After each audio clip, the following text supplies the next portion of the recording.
Em tempos de aquecimento global e o calor intenso do verão, todo mundo pensa numa sombra. E quando a gente pensa na sombra, pensa numa árvore. E as árvores fazem parte de um processo de arborização urbana que é cada dia mais escasso.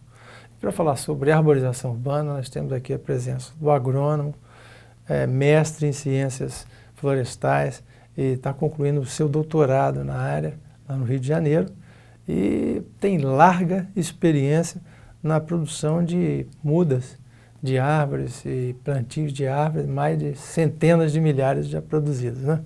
Radagast, obrigado aqui pela sua presença. Eu que agradeço a oportunidade.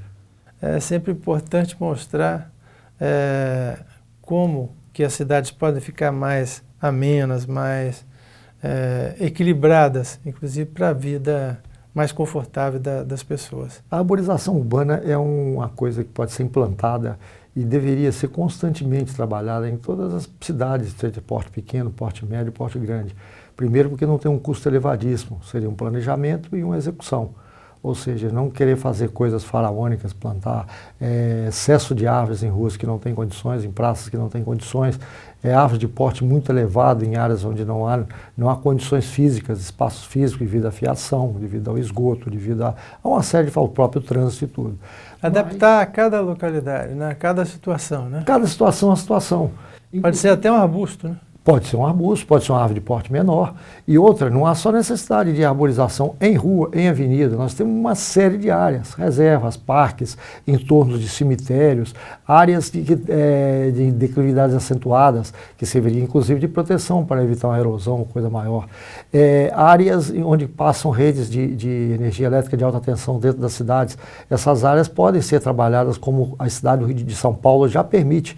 Você faz um contrato e produz suas mudas, planta, faz qualquer tipo de cultivo de arborização de porte menor, controlada e tudo mais, que vão amenizar a temperatura em todo o entorno dessas áreas plantadas. E não são áreas pequenas, que às vezes uma rede corta quilômetros dentro da cidade. E todo mundo sai beneficiado com isso. Depende da profundidade da raiz, né? Profundidade, o porte dela, o tamanho, a poda e tudo mais. Tudo depende de um planejamento. A arborização está muito baseada num planejamento que vai desde a sua implantação, ao seu crescimento, a sua manutenção e aquela reposição natural, porque nada é eterno, nem a arborização é eterna. Quando a gente pensa numa cidade bem planejada, do ponto de vista de arborização, aqui no Brasil, qual é a cidade que a gente pode usar como uma referência?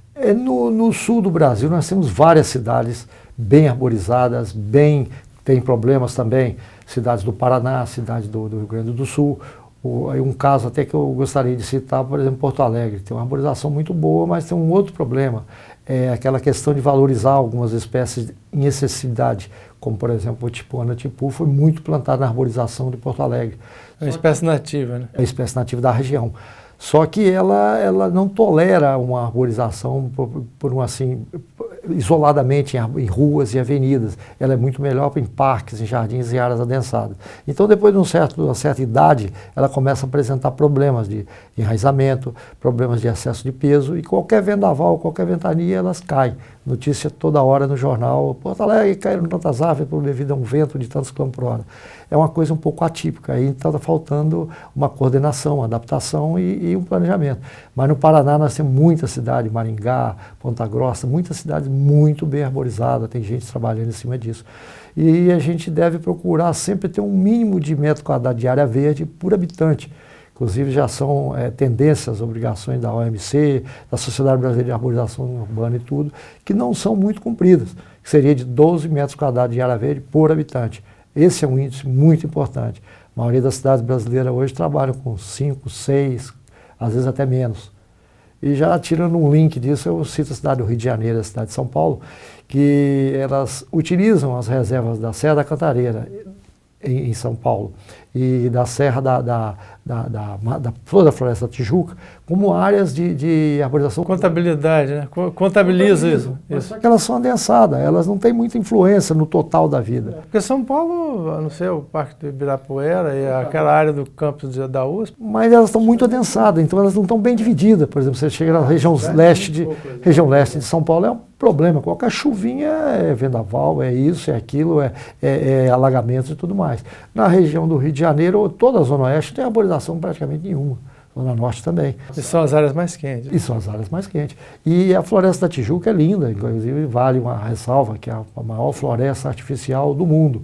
Coisa maravilhosa que foi pensado na época de Dom João. Fala, bom, naquela época, mas já se pensou bem. Está lá, é um patrimônio. Aliás, foi plantada para a recuperação de uma nascente do rio, que é o Rio Carioca. Porque o rio praticamente ficou sem água num certo período, então foram plantando bananais, cafezais, pomares e tudo mais, e foi cortando tudo. Aí, na época de Dom João, começou aquele processo todo, criação do próprio Jardim Botânico, e a coisa foi mudando. Hoje é uma floresta linda e maravilhosa. Voltando ao assunto que a gente gostaria de abordar, essa questão das temperaturas na cidade, né? Que você estudou isso bem, inclusive a diferença, as ilhas de calor. Explica um pouquinho para a gente. As ilhas de calor são formadas nas cidades por vários fatores. Primeiro, a falta da arborização. Segundo, os pisos ligados em grandes extensões impermeáveis, que são do asfalto, do cimento, das próprias construções, das calçadas e tudo mais, que é o progresso.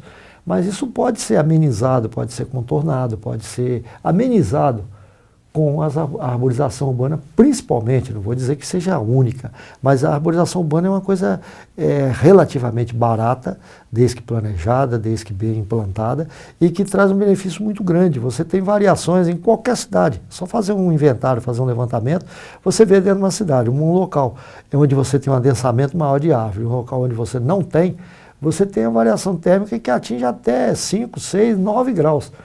Nós temos aqui no campo da UFS, mesmo onde eu fiz um inventário florestal de toda a arborização da área, fiz inclusive vários trabalhos que vão gerar no futuro, se Deus quiser, um projeto final, mostrando isso, que a gente tira essas temperaturas em horários diferentes dentro do campus, depois parte para áreas de, por exemplo, estacionamento de shoppings e tudo mais, onde a arborização é escassa, ou mesmo quando existe mal implantada, que eu gostaria de falar nisso posteriormente, você tem variação de 9 graus na mesma hora, no mesmo local, na mesma cidade.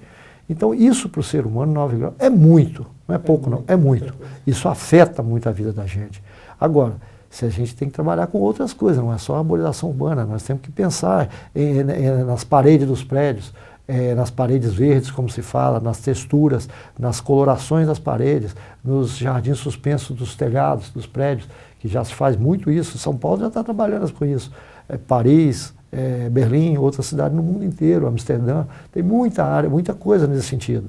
Então tem que ser observada essa parte também, que é a parte interessante. O problema do calor dos ar-condicionados. A cidade de Paris já tem uma legislação própria, esse calor não pode ser jogado a ermo. Um prédio de 12, 14 andares, onde você tem, no Rio de Janeiro, em São Paulo, não sei quantas salas de escritório com ar-condicionado 12 horas por dia, ali está gerando um calor absurdo. Isso tem que ser estudado, tem que ser trabalhado e tem que ser aterrado esse calor de uma forma de condensação, planejamento de trabalho, pesquisa em todas essas áreas.